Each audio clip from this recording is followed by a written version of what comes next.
United Collegiate Umpires Mid-Atlantic Collegiate 2018 Video Play Review, Segment Number 1. This video shows an unorthodox, yet legal, set position. The pitcher takes his initial position from the side of the rubber with his shoulders facing toward the third base line, placing the pivot foot in front of the rubber. The rulebook does not dictate a specific place where the free foot must be placed, only that it needs to be in front of the pivot foot. It is clear he is in the set position when he comes set and his pitching motion is more normal. To reiterate, while the pitcher's initial movements may look unusual, he is, in fact, in compliance with the NCAA rulebook, and this is a legal set position. Situation: second and third, 2 outs, base hit to left field. In this diagram, note that on a clean base hit to the outfield with runners on second and third, umpires can choose to either reverse rotate or not rotate at all. In the 6 conferences assigned by John Porter and Chris Marshall, umpires are instructed to read the type of ball that is hit and are encouraged to bracket the batter runner. In practicality, U1 should stay at first base on all singles and balls that will result in initial plays on the batter runner at second base. U1 should reverse rotate on any ball read as a stand-up double or more. As in all situations, reading your partner, visual communication, and understanding the first base umpire will quarterback this play by either staying at first or pushing into a reverse rotation will ultimately key how this play is handled by the crew. Let's take a look at a play from a recent game that shows how bracketing properly can lead to optimal positions for tag plays that result. As soon as the ball clears the infield, notice U3 immediately looking at U1 to determine what his course of action will be. U1 motions he will stay at first base. When the ball is cut by the third baseman, U1 moves down towards the coaching box for a potential throwback to first, and U3 moves in a direction towards the top left field side of second base. The result: the umpires now have one runner bracketed between 2 umpires.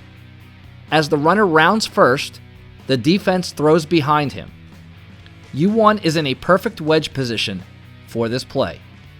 If instead the first base umpire chose to reverse rotate, a throw may have been coming over his shoulder, or even worse, right through him from the cutoff man, making this call far more complicated to handle. While this video specifically highlights the movements of the base umpires, also note the plate umpire movements in this play once the ball is cut and thrown to first. The plate umpire takes a position, first base line extended, putting the scoring runner in between himself and the potential third out of the inning that would result in a time play. The runner touches the plate, and then the out is recorded at first base. The plate umpire properly lined up and then indicated to the press box the run scored before the out was recorded. At the plate. With R1 stealing on this play, an inside pitch causes the catcher to come up throwing and initiate contact with a batter who has made a legal swing at the pitch and maintained a legal position with both feet inside of the batter's box as the catcher is attempting to make a play on the stealing runner. The plate umpire properly rules on the initial contact between the catcher and the batter. Subsequent to this initial contact, however, the batter's backswing strikes the catcher as the throw was being completed. As the situation plays out, although ultimately arriving at the correct call, the lack of clarity in this plate umpire's mechanics, in conjunction with a call we typically do not see, causes a bit of confusion on the field between players, coaches, and umpires.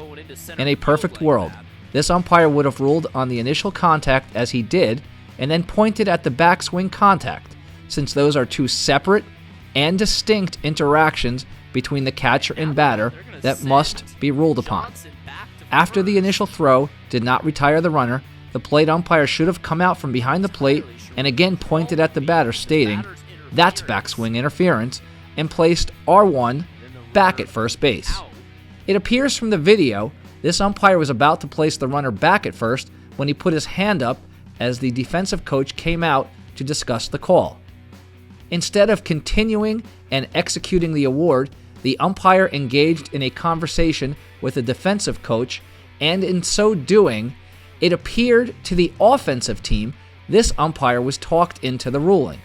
In the end, the plate umpire had all of the elements ruled upon properly, and in fact, had the correct call. This video not only highlights the intricacies of both batter and backswing interference, it also truly shows how clear, crisp mechanics conveying information to the players, coaches, and other umpires can help to avoid confusion on the diamond.